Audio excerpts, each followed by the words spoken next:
Welcome in, everybody, wherever you are, however you may be listening. This is your Wednesday wrap-up. Herb, how you doing today, man?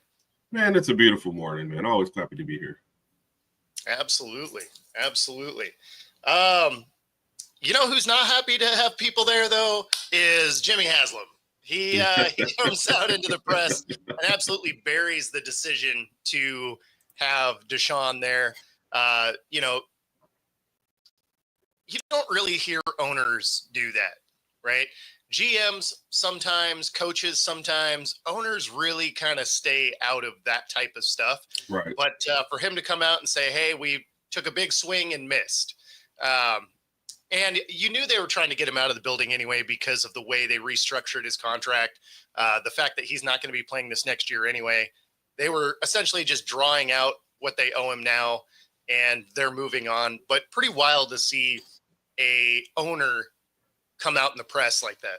Yes. I mean, saying what we all knew, but it's like, guess what, guys? We sucked. I don't know what we were thinking. This was terrible. Yeah, it's refreshing to get that kind of honesty, but I don't know that if I'm like the GM and all these people, I want the owner coming out and saying, yeah, we sucked at all this stuff. But guess what, man? That was so bad that all the other owners came out and said, hey, man, don't do that. Like, what are you doing? When it happened, you had to know well before this that every single part of this was a terrible idea. Plus, you're the Browns. You probably were going to mess up the quarterback no matter what you did.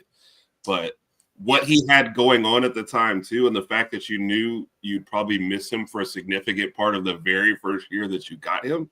Exactly. Come on, man. And then 230 guaranteed. Right? And just to illustrate how bad it was, let's just revisit what they gave up. Man. So they got Deshaun and Jerry Jeudy, which, Jerry Judy's decent. Right. But not rookie Jerry Jeudy. Hadn't been in the league for a while, Jerry Jeudy. Exactly. But still wasn't terrible. Yeah. But, a contributor for sure on any other team. But but then you look at what the Texans got. Kenyon Green, not terrible. Dameon Pierce, okay.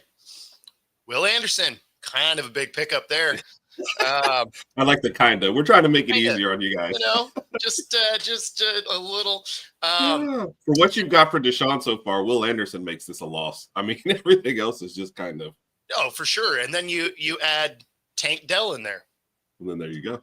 That's a problem. Stephon Diggs, Jamal Hill.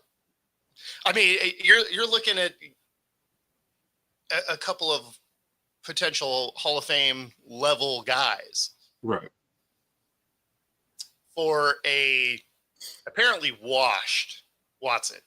Yes. I mean, just the off the field stuff, I wouldn't have been that interested. Like, I thought it was a dumb trade to begin with, but right. Just with all of the off the field stuff and knowing you're going to miss him for a whole nother season, and he held out for a season. And I mean, looking at that, how do you give him the best guaranteed contract ever? Yes.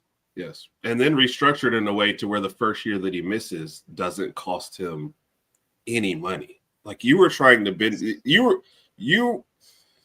that is Super Bowl level. Like, we have to get there, right? And not only do we have to get there, it has to be multiple times, and we have to win at least one. Well, it's the Browns. If you won one, you won one.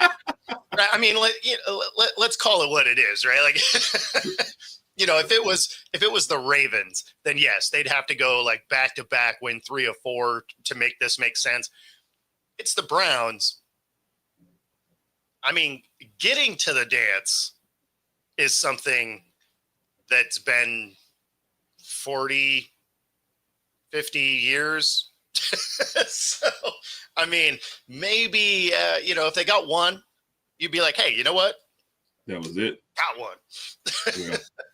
But, I mean, this list of what they gave up and the fact that they gave up 3 firsts.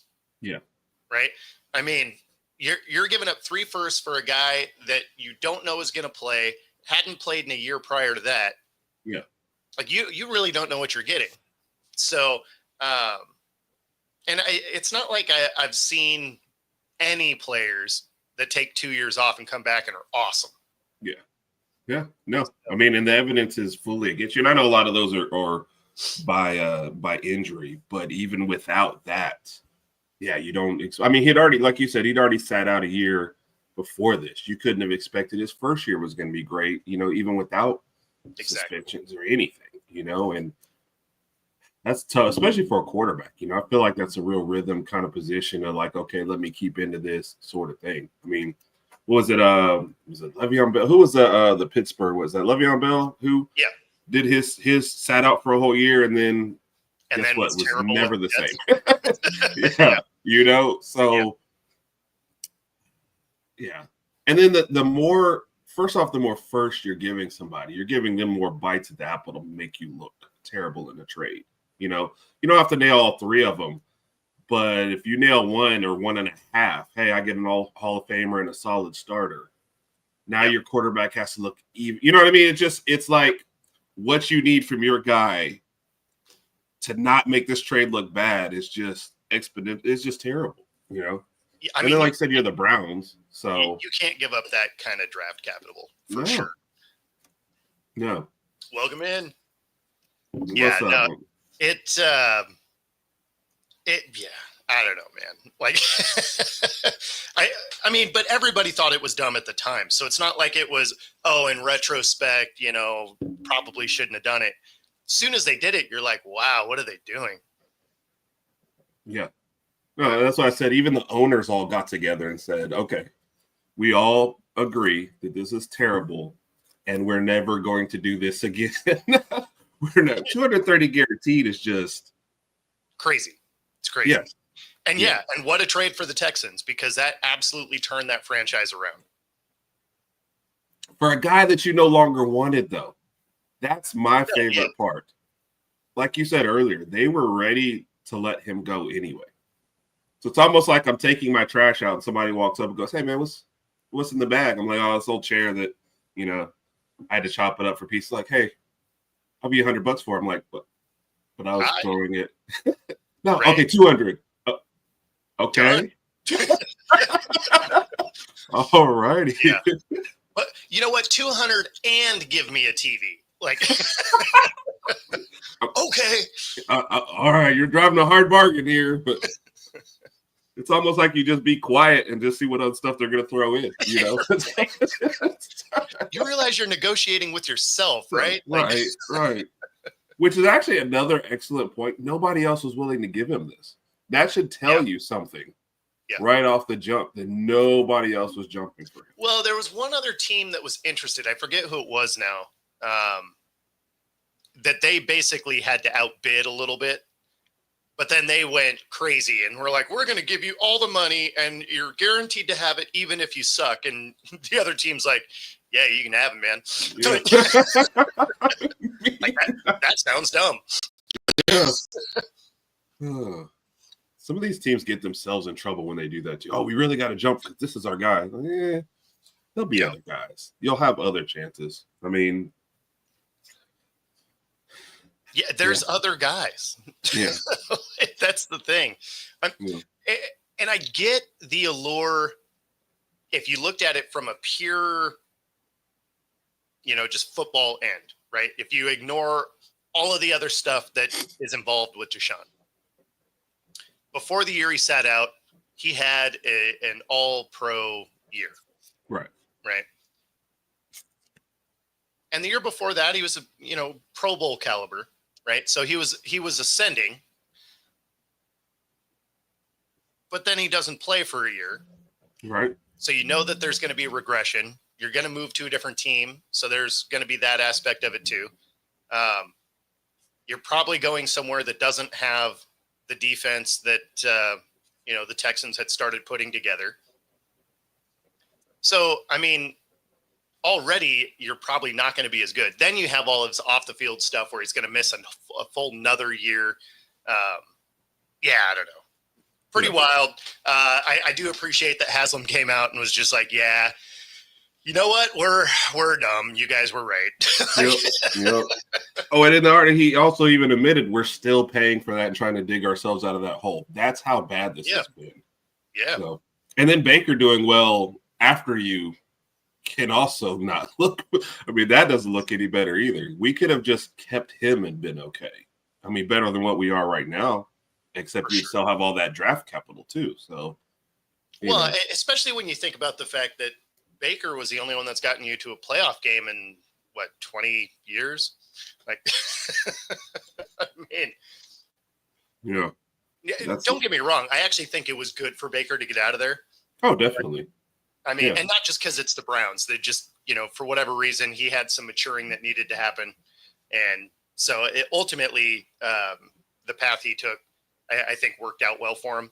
But then it's just the Browns missing on another quarterback. Yeah.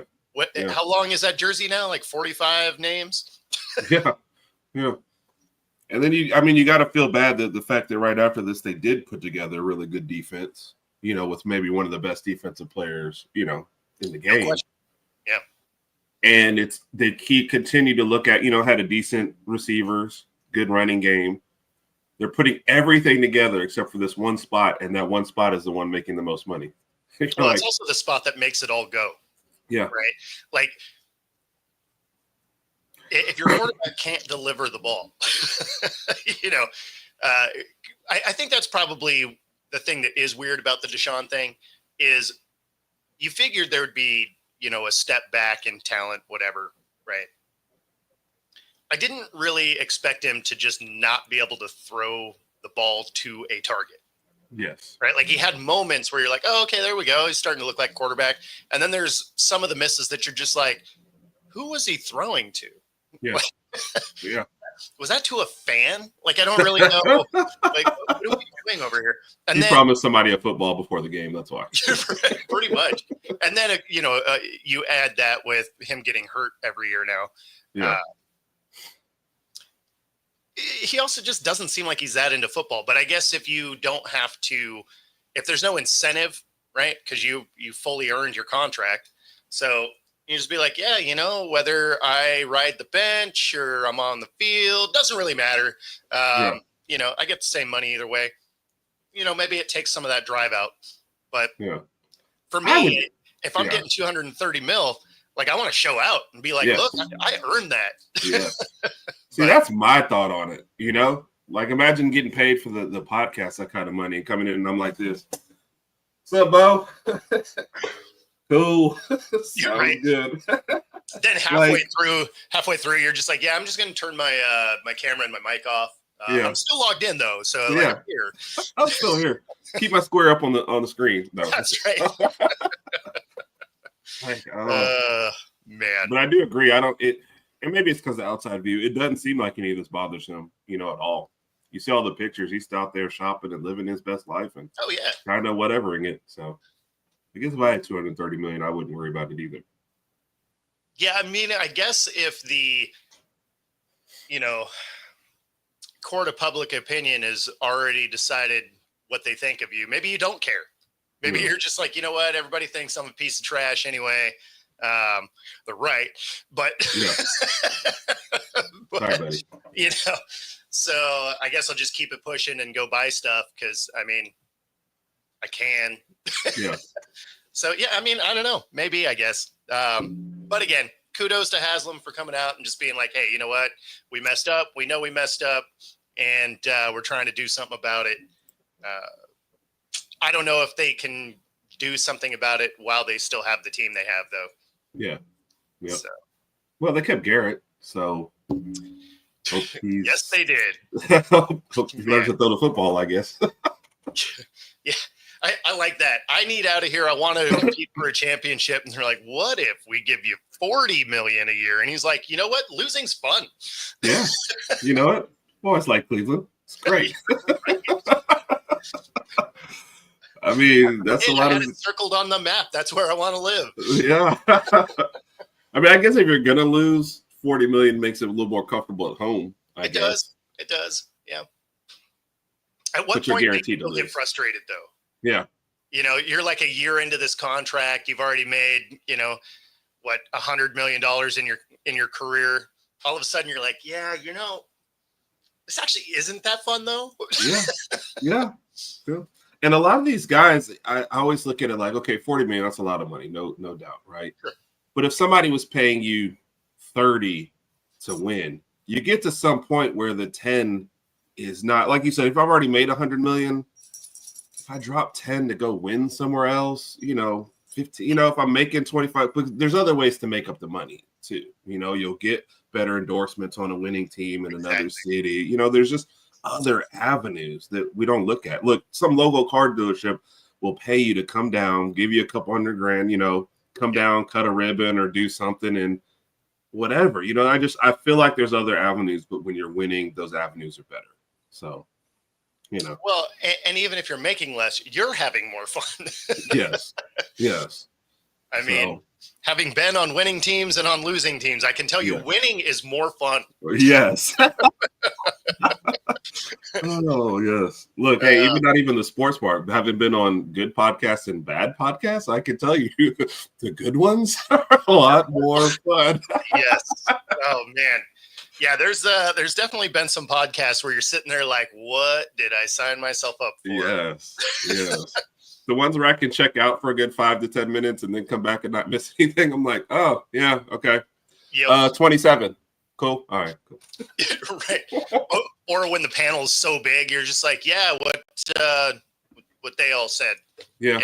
That's my favorite part. When somebody goes, yeah, ditto. Everybody else kind of took all the good answers by this point. Yep. There were 3 answers and there's 8 of us. So, yeah. Yep. Yeah.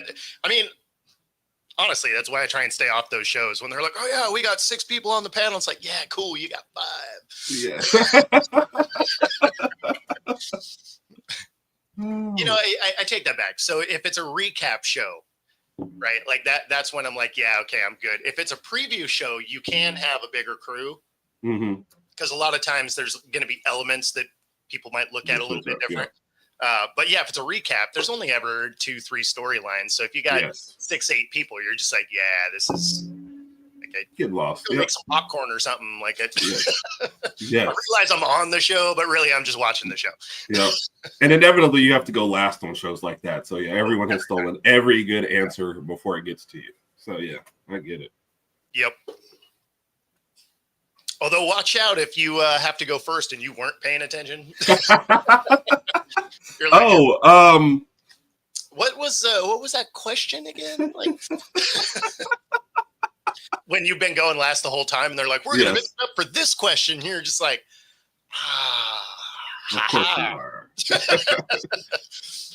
I looked stupid before and I look stupider now. They're like, this guy just sucks no matter what he does. Why you go last? Because you got nothing to say.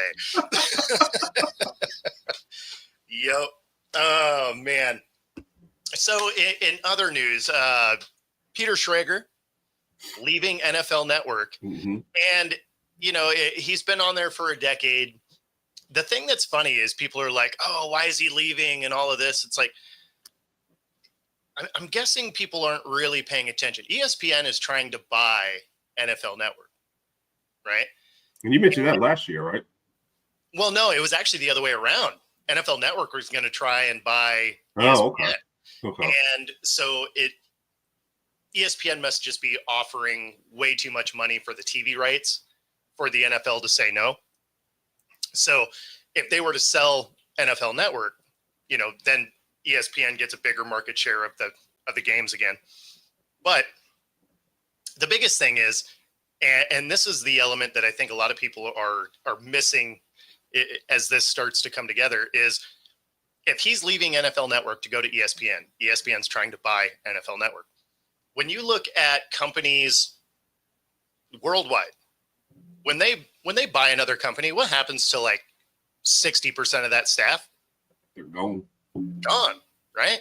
Whether you're on shows, management, doesn't matter, right? Like 60% of that talent's going to be gone because they already have a bunch of talent in the building. Right. So if you see the writing on the wall that your company is going to get acquired and you wanted to stay in that field, would you leave that company and join the one that's going to buy your company? Sure, because you're ahead of all of the other people that are going to influx into that, right? So you already have your contract, you're already set up. as opposed to I'm coming in with 1,000 other people. Hope I keep my job. Right.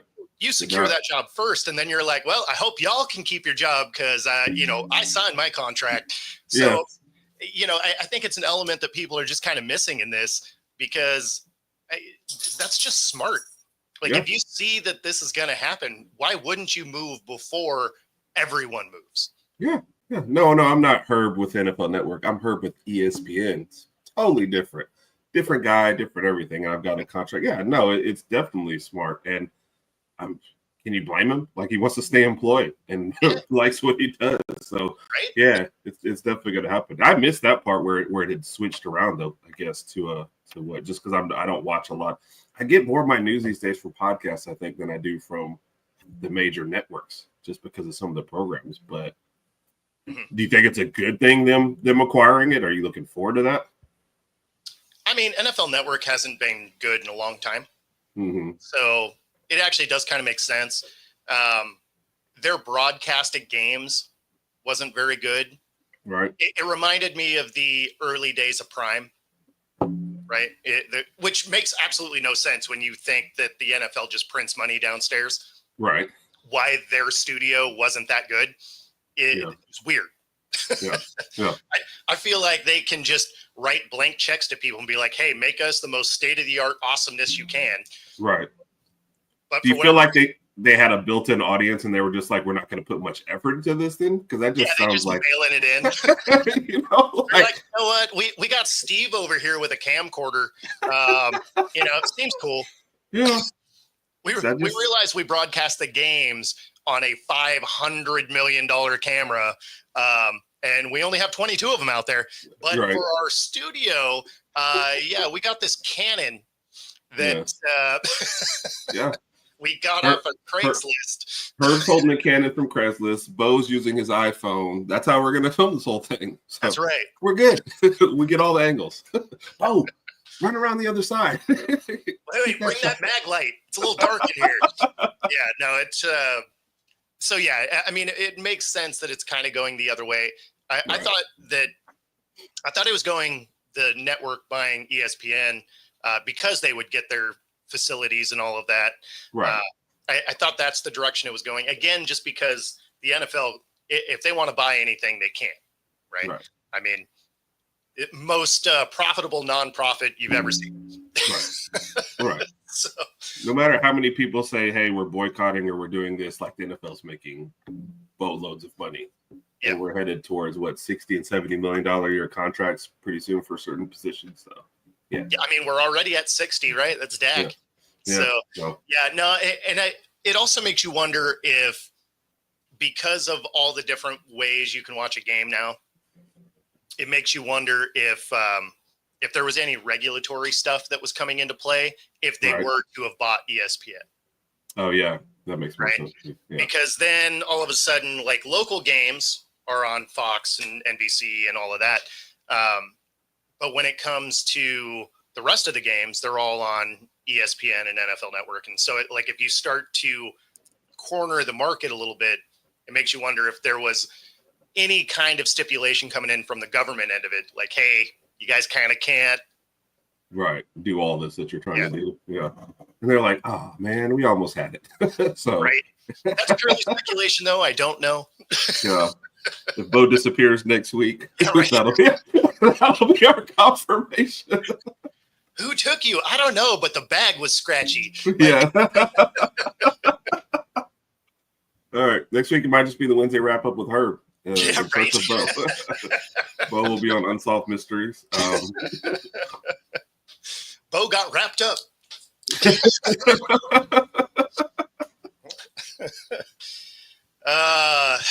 And again, here in the NFL, we do have some new rules that were passed.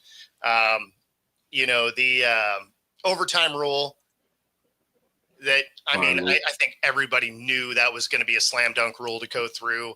Both teams get to possess the ball, full 15-minute quarter. So you can't have, I called it the KC rule because they got that overtime game where they used 9 of the 10 minutes. Yep. And so with this one, everybody gets to touch the ball, and 15-minute quarters, so you could have 2 sustained drives and actually make something of it. So I liked that rule went through. I don't think anybody thought that one wouldn't. Right. And it didn't make it easy. I guess the other part was they didn't want all these super long overtime, but there was 16 overtime games last year, so a little less of average of one a week. It's not like every other game was going into overtime and they were taxing everybody. So same league that's like, hey, let's add an extra game is like, but let's shorten overtime. Let's protect their body. Like, no, this was the right move. Give everybody a chance to touch it. Nobody, unless it was your team winning, you hated those. And it always seems like it was Kansas City that was on the right side of, every time. I know these stats are wrong, but if you told me there were 16, I'd have been like, oh, KC won 8 of those, right? That's just how it feels. No, I mean, for real, though. That is absolutely a thing. And football is different than, other sports. Like when baseball goes into extra innings, you're just like, man, this has been a long game. Yeah. Right? When football does, you're like, so some more wings then? Right? Yeah. Like, okay. Yeah. Like you're ready for that whole experience anyway. So nobody ever complains about extra football. So yeah. I don't know why they thought that was a thing in the first place. But I the first time I really know, because I didn't pay attention to the rules changes, I think really before I was ever doing kind of podcast stuff. Mm-hmm. And so the first time I saw 10, I was like, dang, this is a quick overtime. Like, what are we doing? You're almost guaranteeing every time, hey, the coin flip is the most important part. Yes. Of overtime. Especially when it was sudden death, right? Yeah. When it was sudden death, like, all you had to do was get a field goal. Yeah. So you're just like, you give me the ball every time. Yeah. You send out some guy who's really good at predicting coin flips all of a sudden. Like, here's our third string kicker. Our overtime captain. Yeah. You're like, who? What? So I don't know. But if you flip that around, if you ever told the NFL, hey, for all your games, the team that wins the coin flip is going to win 90% of them, they would change something. But in overtime, they were just fine with that.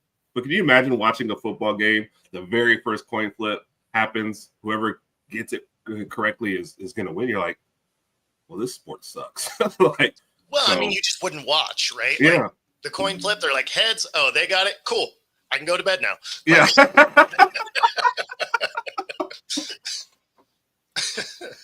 So I feel like you said it was a slam dunk and it was a change that had to be made. So, yeah.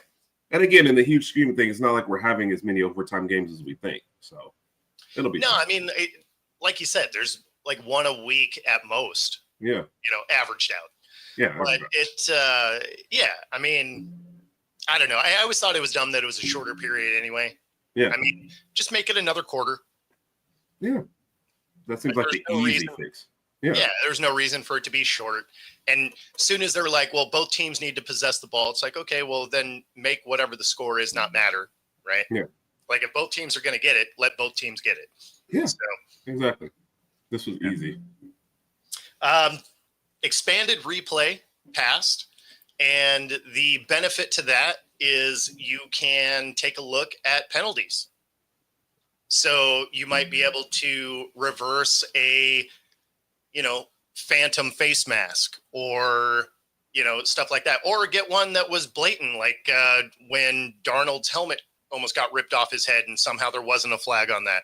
So the expanded replay, I think, can be helpful. So I wasn't mad that one came through, just because it's going to allow you to take a look at some of the, roughing the passer calls that can absolutely hurt other teams. Right. So I don't mind that that's in there. We'll see what that looks like in practice, though. Yeah, that was my thing. Like with the face masks, those are challengeable calls. Like you have to go through, or they'll just whistle down and say, like they do on some of the plays now, and say, hey, you missed something. Because I'm also reading where they said you can't call penalty on plays missed by officials on the field. So does somebody have to challenge the face mask part? That's what I don't see. So that's the thing. And what you're probably seeing right now is the verbiage is a little vague. Yeah.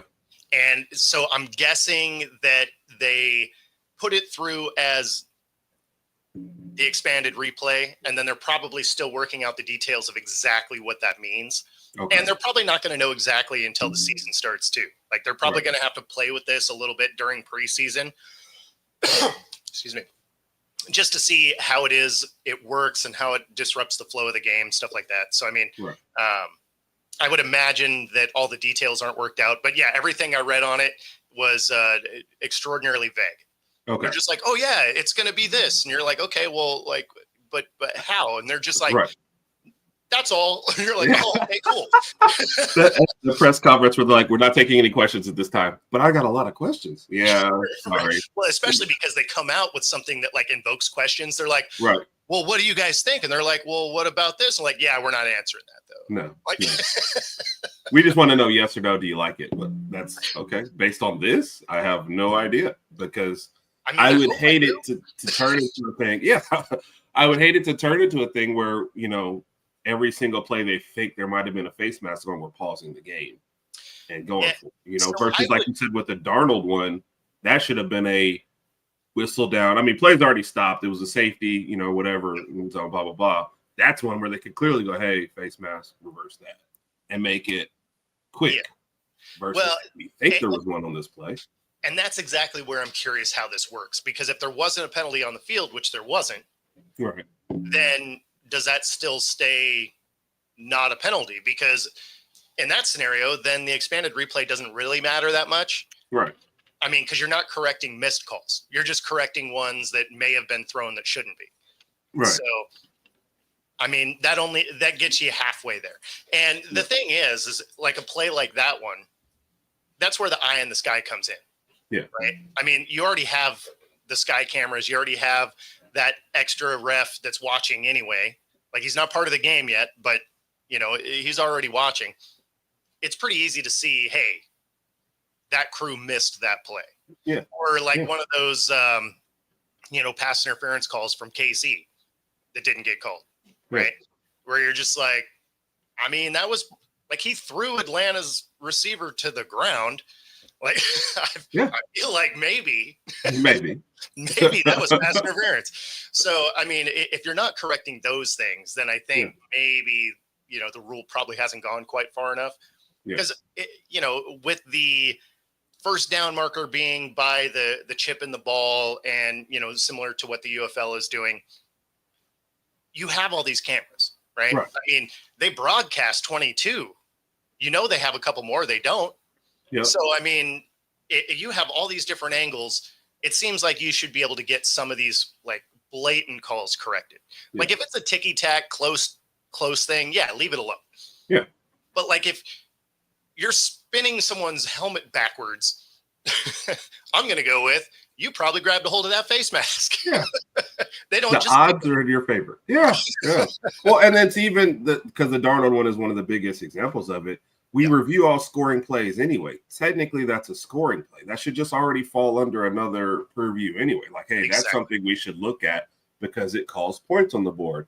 And it's like we're not even like you just said. That was a perfect point. We don't want you to clean up the ticky-tack ones. That's fine. But the blatant ones, the ones that take 2 seconds, like how long did it take anybody to figure out there was a face mask? Like you said, everybody face mask real time. So clean those up. The game, you won't have a long stoppage in play. You'll clean up a major play in the game and a scoring play, and you'll be fine. Yeah, the rest of them, it's whatever. And don't get me started on trying to track if it's a first down or not. I still don't get. Josh Allen is still probably somewhere arguing, okay, how do you miss by that much on a play like that?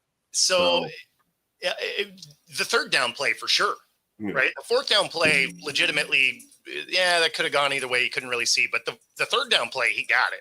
Yeah. Right? I mean, but I think that's where the chip in the ball is really what really pushed it over the edge to get that in there because it works well in the UFL. Yeah. So, if you have the chip in the ball, you'll be able to see exactly how far forward it got and everything. So, I mean, it's dog, stop. But so I mean, it's just kind of some of those things really pushed it forward. Right. So I like that that's where they're going with it. The chain gang's still going to be out there, right? Because it's not going to be perfect. Sometimes the the chip's going to get dislodged or it's going to stop, broadcasting or whatever. I mean, conveniently in certain games. Is that what you're saying? 100%. Yeah. Brought to you Every by other Casey. Well, he looks like he's at the 35, but the chip in the football says he's at the 30, so I guess the Chiefs will get the ball. Don't know how this keeps happening, but it's strange. The money line at plus 230 is going to hit today. Oh, man. I can't wait to that. Yeah. Yeah, man. I don't know. We'll see how that comes together. Speaking of the UFL, it got underway, and ended up with a former Dolphin running back. So if you'd have told Raj that the show was on today, oh man. It's you don't know how much stress I have trying to keep track of this guy every week. I just like giving him crap.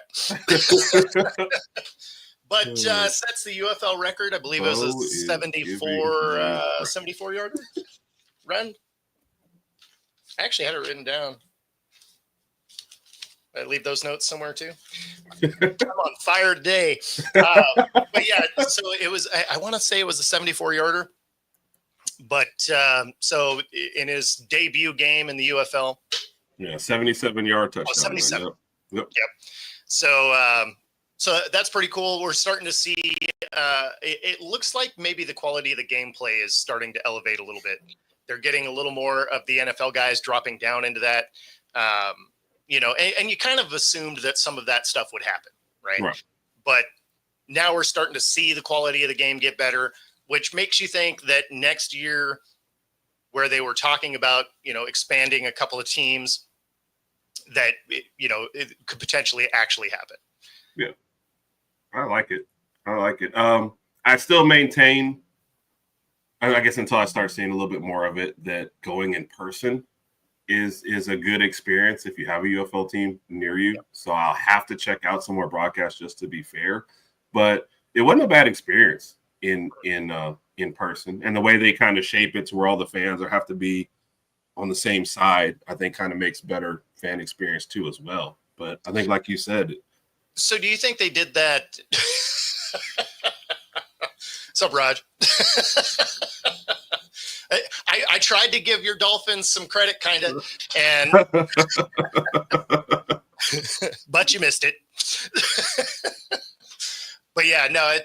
So do you think they have them all on that side just because they haven't sold enough tickets to fill the bottom hole? I mean, definitely. Yeah. If you see when they're all packed in there, if they let them spread out, you'd have like one person a section. It would look really bad.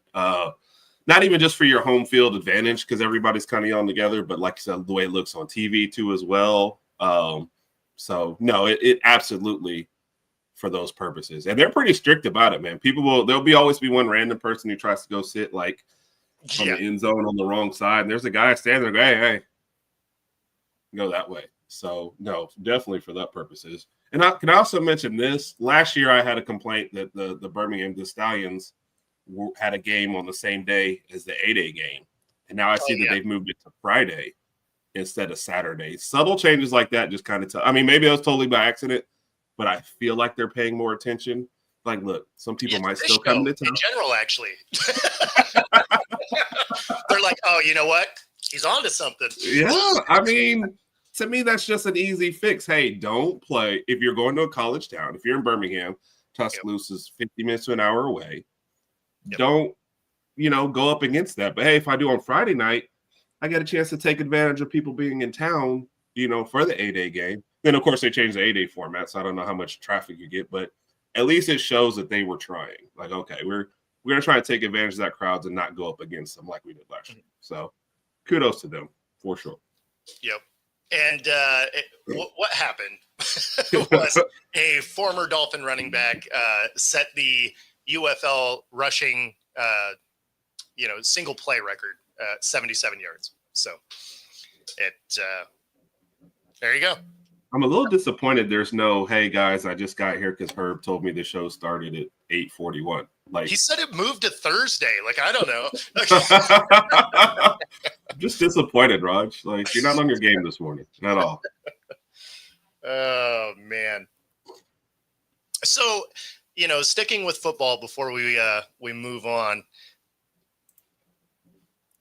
the GM and ownership of the Jets, who routinely do stuff well, said they are not extending Sauce and Garrett Wilson before the draft, which is interesting because both those guys are Pro Bowl, All-Pro caliber guys. Right. Why wouldn't you just pick up their fifth option now? Yes. You're going to. Yes. Like, what benefit do you have waiting till after the draft other than just trying to make your team mad? Right. And because, have we not? Man, I don't know. Every team that waits runs into trouble one way or another. Just do it on the ones like you said. And Garrett Wilson's like your only wide receiver at this point. Isn't he? Like, or he's the only one on the roster, right? I mean, Lazard is technically there, but right. So teams just, I guess it kind of goes to a bigger thing, like you mentioned with the Browns. Why is it certain teams just make bad decisions and then you're just like stuck in those bad decisions? No matter what happens, you expect, like if you had told me, like Kansas City was doing this or like Pittsburgh was, I'd be like, really? But when you tell me the Jets are doing it, I'm like, oh, okay, well, that makes sense because they're the Jets. And these are the things that they do to players that they're absolutely keeping, cannot afford to let just walk out the door, pick up the easy option, So I don't. Well, yeah, I mean, when you look at the Jets or the Browns or, I mean, the Bengals kind of is when you're looking at like the Browns, oh yeah, you got a top 2, top 3 defense. Immediately they're like, oh, I mean, how far did they make it in the playoffs? Oh yeah, no, they didn't do that. No. or the Bengals, right? Like you're like, oh yeah, quarterback, MVP conversation, over 4,000 yards, Triple Crown winner, receiver. Oh, cool. Like they went deep in the playoffs, right? Yeah, no, they missed. Yeah, they missed. Yeah, you're like what? Yeah, well, I mean, they're still the Bengals. I mean, what'd you expect? Oh, makes sense. Yeah. Or the Jets, top 5 defense. You have Devontae and Garrett Wilson and, some nice pieces on the defense. And, you got Aaron Rodgers. And it's like, oh, yeah. So you guys killed it. Yeah, no, we got 5 wins. Yeah, so that was cool. Yeah. A couple of them like garbage time wins. So, yeah. Yeah, like the last 2. Yeah. Which is funny because they're like, look at his stats. It's like, yeah, because the games didn't matter. Like, right. Yeah. I could do well in those kind of, hey, no pressure? Really? Got this. Going for 300 today. And the teams you're playing also don't care. It's like, oh, okay, yeah.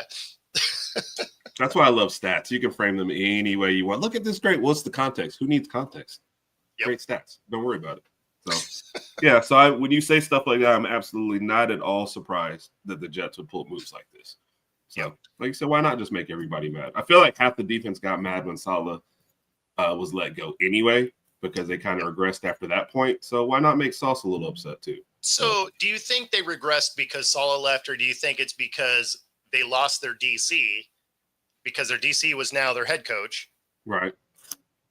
They didn't really get someone to, right? They had a linebacker guy step up to that position. But, I mean, it was Saleh's defense. Yeah. No, I absolutely think that's why. Losing that continuity. Mm-hmm. And the psychological part of me says, like, hey, the defensive coach got fired. Like, the defense had to suffer for what the offense wasn't doing. And then all of a sudden, it was kind of like, okay, so there's no accountability on that side of the ball, but we're the ones suffering everything and losing our continuity. 40 minutes a game, like Yeah. So that's dumpster fire. So of course, don't extend to your best players. I think it's a sound strategy. Good job, Jets. I'm a fan because I'm not a Jets fan, but it's just funny. It's a weird approach because to pick up the 5th option, you just say, yeah, we're going to pick that up. We'll discuss your contract later. Yeah. Like that hits completely different to, yeah, well, after the draft, we'll talk about picking up the 5th-year option. It's like, oh, okay. Yeah. Why don't you just go ahead and trade me then? Yes. And that was going to be my next point. In a year from now, when both of those guys are trying to get out of here, look back on this moment and think, where did it all go wrong? Well, right there. It was pretty easy. Remember when you made them wait for stuff that they didn't have to wait for? Yeah. Okay. Because it's neither one of those two guys' problems what's happening with your team. You know, they have not been the issue. And every other team, like if another team walked, or if they walked up to another team rather, and they're just like, hey, you know, would you want Sauce? They're like, yeah. Or Garrett Wilson? Of course. Yes. What kind of question is this? Right. And it wouldn't even matter if it was a team that was loaded with talent. You're just like, oh, I can add in, Pro Bowl / All-Pro caliber guy. Yeah, let's do that. Yeah. At 2 positions where we will fit them in. It does not matter. Hey, you've already got 3 good wide receivers. We'll take Garrett Wilson. It's fine. We'll make it work somehow. So yeah, we'll run a 4 wide receiver set all the time. Try and stop it. Yeah, I'm in. So yeah. No, I don't know. That's just the Jets doing Jets things. Yeah, Jets gonna Jets. Yeah. So, got to talk a little baseball because, well, this is a sports show, not just football. People losing their minds over these torpedo bats is the dumbest shit ever. I was wondering what side you were going to fall on, because I had a buddy call me about it yesterday. Yeah. So here's the thing. If it was just the Yankees could use it, I would get the outrage. Right. This is an approved bat for the league. Yes. And there's already 6 or 7 teams using it anyway. Yes. So you're mad because the Yankees are just better at hitting the ball than you? Like, what are we mad about? Like, it's a bat everyone can use. It's available to everybody. It's not like they built it in their basement. It's a Louisville Slugger, right? Like it's made for the league. So I don't really get why we're mad. I do find it funny that they're like, oh yeah, it took this, engineer from MIT to figure out that a bigger barrel on the bat hits the ball further. Like, I remember playing wiffle ball. The red bat was easier than the yellow bat. Like, because the red bat was this big around and the yellow bat was that big around. Yeah. None of this. So obviously I'm not a baseball guy. So when I first hear about it and I'm reading about it, I'm like, oh, this must be revolutionary. I'm like, oh, other teams had already been using it. Yeah.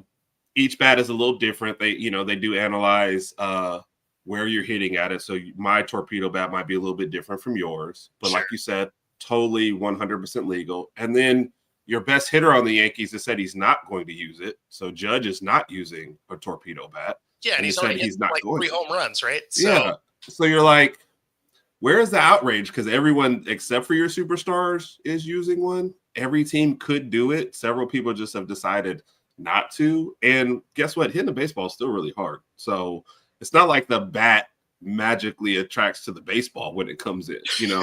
If you gave me a torpedo bat, I'm still batting 0. Okay. Like it's not some magic elixir for the whole thing. So, well, and we're also talking about what, 1/4 inch? Yeah. So 3/8 maybe, right? Like, we're not talking about like this thing is now a 5-inch round bat, right? Which would be hilarious. So let's do some of that.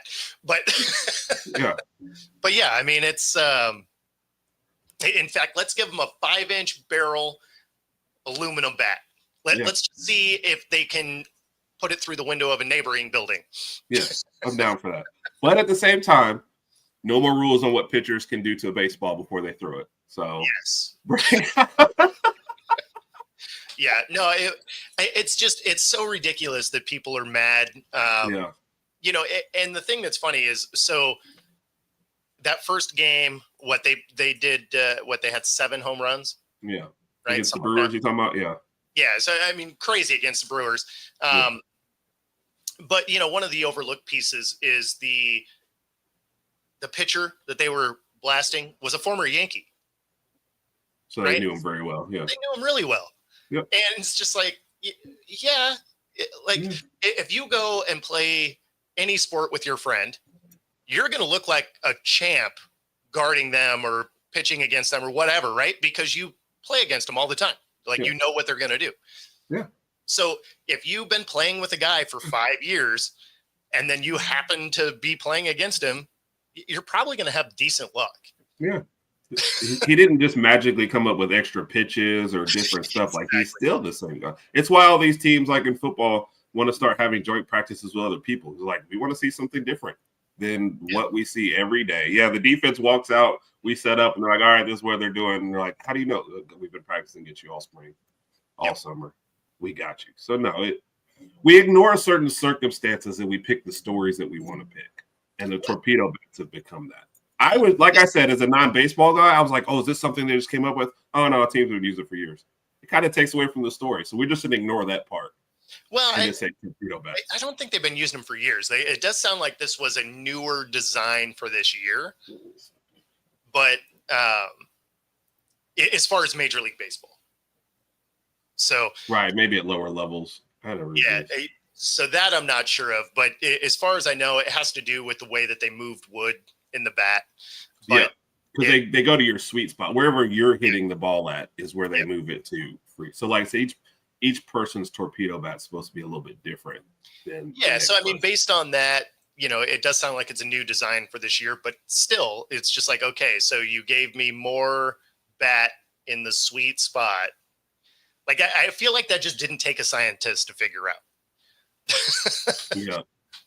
Oh, that's right. Yeah, the Cubs were swinging within batting practice last season. I think that's the was, but not, like you said, not like widespread, and not each one is a little different because they do describe the Yankees one as a new torpedo bat. So I don't know. It's kind of, I guess the science was always there, but some people like it and some people don't. So unless everybody on the Yankees is using it, then I don't see the outrage part. Some are, some aren't. One of the players even says, I think Chisholm was like, part of it's psychological. You just feel better with this bat. I mean, you still got to hit the ball. So I don't get it.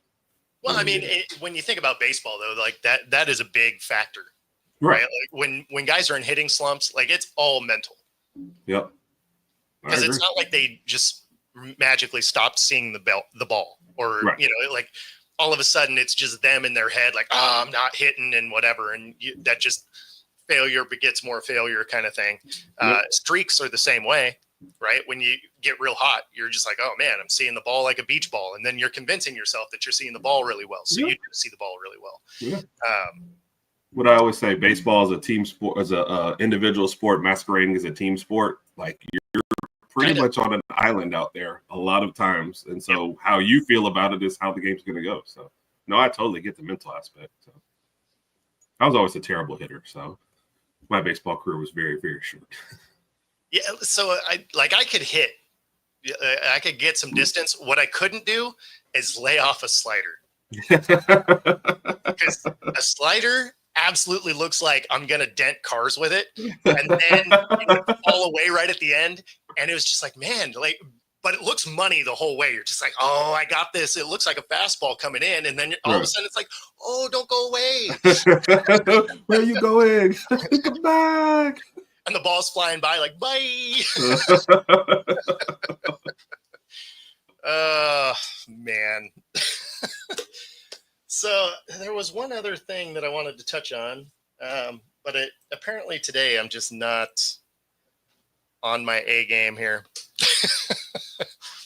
I'm going to say, because I got your notes. And yeah, I probably didn't even send you all of them. Oh, I was gonna talk about the Final Four, but we're actually kind of out of time. We're at the top of the hour here. Let everybody know where they can find you. You see on the bottom there, our Twitter handle, Raj_Herb. I usually try to tell Raj the correct times for our shows, which is Tuesday night, 8 p.m. Central Time, streaming every week. And then you can go to the Herb and Raj podcast on YouTube, look us up, and check out all our videos there. And, of course, if you're watching on our YouTube right here, be sure to like and subscribe. Helps us bring our content to you. We are, 59 away from hitting that infamous 1,000. So if you could hit that subscribe button, definitely helps us out. If you're on Roku, stay tuned for the next hour. Otherwise, we're going to get out of here. We'll see y'all next week.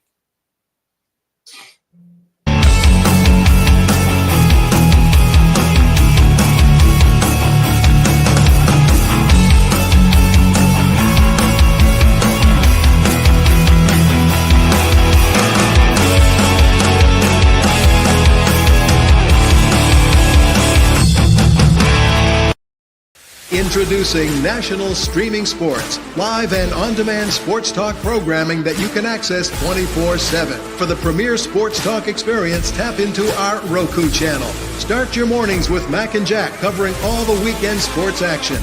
Then pour a cup and enjoy all the sports you can drink on the Coffee and Sports podcast. At midday, talk sports from east to west on the Coast to Coast podcast. Followed at night by some hot girl talk with Prim and Proper Sports featuring Sonia Pearson. Talk boxing on the Gloved Fist. Yankee fans tune in for Start Spreading the News. And there's more on the College Sports Huddle and Sports Scope with Robert Butler. There are 20 podcasts in all and 70 weekly shows giving us a 3.4-star viewer rating. To find us on Roku TV, search for National Streaming Sports on the Roku search bar. Click on the logo and you're in. National